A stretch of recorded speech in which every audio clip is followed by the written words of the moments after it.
اور زرتاج گل صاحبہ نے کہا کہ آپ وزارت داخلہ آگاہ کرے گی کہ 25 اور 26 نومبر 2024 کو اسلام آباد میں نہتے اور پرامن مظاہرین پر گولی چلانے کا حکم کس نے دیا تھا؟ چونکہ اب یہ کمیٹی کا مطلب یہ ہے کہ پارلیمنٹ کے اندر یہ معاملہ آ گیا ہے۔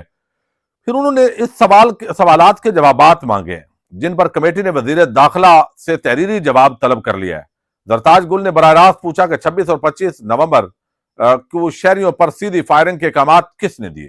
انہوں نے وزیر قانون سے جہاں بحق اور زخمی ہونے والوں کی تعداد بتانے کا بھی مطالبہ کیا ہے۔ پھر انہوں نے کہا کہ مطیع اللہ جان کی گرفتاری کا معاملہ اٹھاتے ہوئے پوچھا کہ انہیں پیمز اسپتال کے باہر اپنی صحافتی ذمہ داری ادا کرتے ہوئے کیوں گرفتار کیا گیا؟ یہ بھی سوال جو ہے وہ پوچھا گیا ہے۔ پھر اسلام آباد سے 1100 پشتونوں کی گرفتاری پر شدید تحفظات کا اس میں اظہار کرتے ہوئے وضاحت طلب کی گئی ہے کہ یہ گرفتاریاں کس بنیاد پر کی گئی۔ صحافی قمر میکن کی ہراسانی کا ذکر کرتے ہوئے کہا گیا کہ صحافیوں کو ان کی ذمہ داریاں ادا کرنے پر دھمکانا ناقابل قبول ہے۔ زرتاج گل نے کہا کہ ان کے حلقے میں شفیق لنڈ شہید ہوئے مگر ان کی لاش بھی نہیں دی جا رہی تھی۔ انہوں نے کمیٹی سے درخواست کی کہ وزیر داخلہ کو ان تمام سوالات کا تفصیلی جواب دینے کا پابند کیا جائے، تو پھر ان کو جو ہے وہ پابند کیا گیا اور کہا گیا جی اگلے اجلاس کے اندر جو وزیر داخلہ ہیں انہوں نے ان سوالات کے جوابات دینے ہیں، اور مجھے یہ امید نہیں ہے کہ ان سوالوں کے جواب وہ وزیر داخلہ صاحب کوئی نہ کوئی بہانہ اگلے اجلاس کے اندر کر دیں گے، لیکن ان سوالوں کے جواب شاید وزیر داخلہ نہ دینا چاہیں، کیونکہ وزیر داخلہ اور عطا تارڑ یہ دو وہ کردار ہیں، یعنی ایک بغیر اسٹیبلشمنٹ کی نمائندگی کرتے ہیں، ایک حکومت کی نمائندگی کرتے ہیں، اور یہ دونوں جو کردار ہیں یہ اس وقت جو ہے وہ اس طرح کی دھمکیاں دے رہے تھے جس کے بعد جو ہے وہ حالات اس نیج پر پہنچے، اور یہ دونوں کردار اس وقت عوام کے اندر انتہائی غیر مقبول اور ناپسندیدہ ان کو گلی کوچوں کے اندر جو ہے وہ سمجھا جا رہا ہے کہ ٹھیک ہے سیاسی اختلاف ہوتا ہے لیکن اس سطح پہ ریاستی اداروں کا جانا یہ بڑا ہی حیران کن جو ہے وہ معاملہ ہے۔ اچھا، دوسری طرف جو ہے وہ ایک اور بات بڑی عام ہے کہ آج بشرا بیبی جو ہے، چونکہ 2 کیسز تھے، توشہ خانہ 2 اور 190 ملین پاؤنڈ القادر ٹرسٹ کیس، یہ دونوں کی آج طویل سماعت ہوئی ہے۔ سماعت کا حوال تو ہم اگلی ویڈیو کے اندر ڈسکس کر لیں گے، لیکن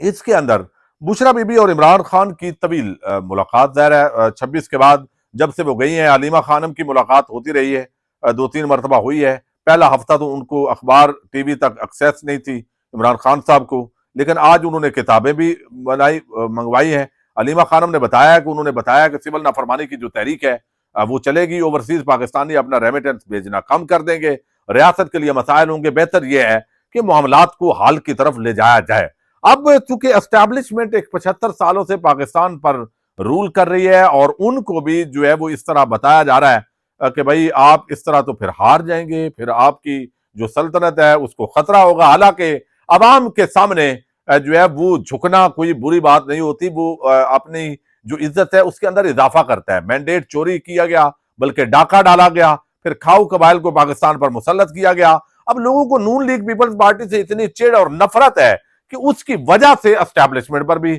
جو ہے وہ بہت سخت غصے کا اظہار عوام کرتی ہے، اور اب جب سے مینڈیٹ چھینا اور اب جب گولیاں چلی ہیں یا ڈی چوک پر جس طرح کے واقعات رونما ہوئے ہیں جو بڑے ناخوشگوار ہیں، اس پر مزید جو ہے وہ بہت سختی ہے اس وقت عوام کے رویے کے اندر۔ شاید ڈنڈا جب ہاتھ میں ہوتا ہے یا بندہ اقتدار کے نشے سے چور ہوتا ہے اس وقت بہت ساری جو چیزیں ہیں وہ ایکچول جو زمینی حقائق ہیں وہ نظر نہیں آ رہے ہوتے، لیکن جب آپ لوگوں کے اندر نکلتے ہیں تو پھر آپ کے پاس جو ہے وہ اصل چیز آتی ہے۔ بدقسمتی سے اعلیٰ عہدوں پہ رہنے والی یہ شخصیات، خواہ حکومت میں ہوں خواہ اسٹیبلشمنٹ میں ہوں، چونکہ ریٹائرمنٹ کے بعد یا موجودہ جو حکومتیں ہوتی ہیں نون لیگ پیپلز پارٹی وہ اس وقت عوام کے اندر جانے کی پوزیشن میں نہیں ہے، لیکن جہاں پہ ساری چیزیں ہوں، اصل تو بات جو خوف کے بغیر لوگ کیا سوچتے ہیں، لوگ کیا سمجھتے ہیں، آپ جہاں آج میں پچھلے 2-3 دن سے میں مسلسل فاتحہ خوانی اور ان جگہوں پہ جا رہا ہوں، ہر جگہ پہ لوگ اس وقت پاکستان کے جو ادارے ہیں ان کے حوالے سے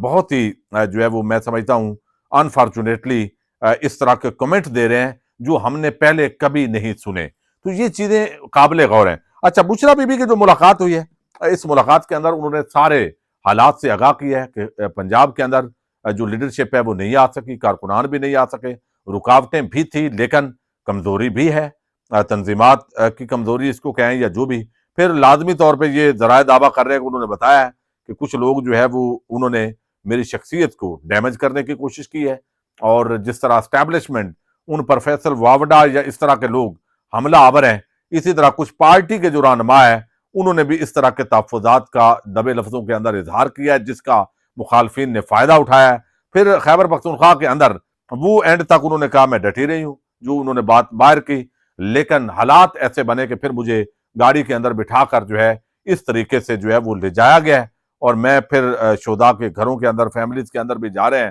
اور کیا اس وقت جو ہے وہ صورتحال ہوگی۔ لیکن اس کے بعد عمران خان نے جو ریاکشن دیا ہے وہ ریاکشن بڑا عام ہے۔ وہ کہتے ہیں نا، ان پتھروں پہ چل کر اگر آ سکو تو آؤ، میرے گھر کے راستے میں کوئی کہکشاں نہیں ہے۔ یعنی انہوں نے واضح کیا ہے کہ بھائی یہ پھولوں کی سیج نہیں ہے، یہ میری جو منزل ہے، جس طرح میں چل پڑا ہوں، یہ کانٹوں کا راستہ ہے، اس میں مشکلات آئیں گی، گرفتاریاں ہوں گی، کاروبار تباہ ہوں گے، آپ کی سیاست وہ بڑا اس پہ معاملات ہوں گے، اگر تو آپ آسانی کے ساتھ میرے ساتھ اس سفر میں چل سکتے ہیں تو پھر چلیے، ورنہ جو شخص جو ہے وہ زبان سے اور کہہ رہا ہو، اندر اس کا اور کہہ رہا ہو، اس کو آپ پارٹی چھوڑ دینی چاہیے۔ تو ہر اس بندے سے، ذمہ دار سے عمران خان نے استعفیٰ مانگ لیا ہے، اور آج باضابطہ طور پر کہہ دیا ہے کہ جو اختلاف ہے، یہ فیصلہ ڈی چوک پر جانا، یہ فیصلہ میرا تھا، جس کو میرے فیصلوں پر اختلاف ہے وہ تحریک انصاف کو خدا حافظ کہہ سکتا ہے، لیکن میں جس راستے کا مسافر ہوں وہ راستہ جو ہے وہ میں نہیں چھوڑ سکتا، میں آگے بڑھوں گا، میں مقابلہ کروں گا آئین اور قانون کے تحت جتنا ممکن ہو سکا۔ تو لہذا جب میرے فیصلے پر جس کو اعتراض ہے وہ پارٹی سے جا سکتا ہے۔ تو یہ بڑا دو ٹوک انداز میں انہوں نے آج استعفیٰ ان لوگوں سے کہا ہے کہ بھائی خود ہی دے دیں، ہمیں شرمندہ نہ کریں۔ اب یہ ہے کہ تحریک انصاف کے جو پارٹی لیڈرشپ ہے وہ اب عمران خان کو کنونس کرے گی۔ آج بھی شاید میسج پہنچایا گیا عمران خان کو پارٹی لیڈرشپ کے بعض لوگوں کی طرف سے کہ آپ یہ سول نافرمانی اور ریمیٹنسز کا جو معاملہ ہے اس پہ تھوڑا سا جو ہے وہ نرمی برتیں، ہمیں تھوڑا سا ٹائم دیں، اگر ممکن ہے معاملات بہتری کی طرف چل پڑے۔ اب اس پر اگرچہ انہوں نے وعدے کیا ہے کہ شہداء کانفرنس کے اندر اگلے لائحہ عمل کا اعلان ہوگا، تو اگلے 2-4 دن اس حوالے سے عام ہے، اگر کوئی ڈیولپمنٹ ہوتی ہے مثبت پازیٹیو تو یہ بہتر ہوگی، ورنہ اگر جو ہے وہ طاقتور حلقے اور حکومت وہ اپنے اپنے طور پہ وہ رہیں کہ ضرورت نہیں ہے، تو پھر معاملات جو ہے وہ آگے بڑھیں گے۔ حکومت یہ سمجھتی ہے کہ سول نافرمانی کی تحریک ناکام ہوگی۔ عمران خان نے آج تک جو بھی کال دی ہے، اگرچہ سول نافرمانی کی تحریک تو 2014 کے اندر ناکامی سے دوچار ہوئی ہے، لیکن فارن ریمیٹنس اور کچھ ایسے اقدامات ضرور ہیں جو اس کے اندر کامیاب ہو سکتے ہیں۔ تو اس وقت ایک یہ لیٹسٹ ڈیولپمنٹس ہیں۔ پاکستان زندہ باد۔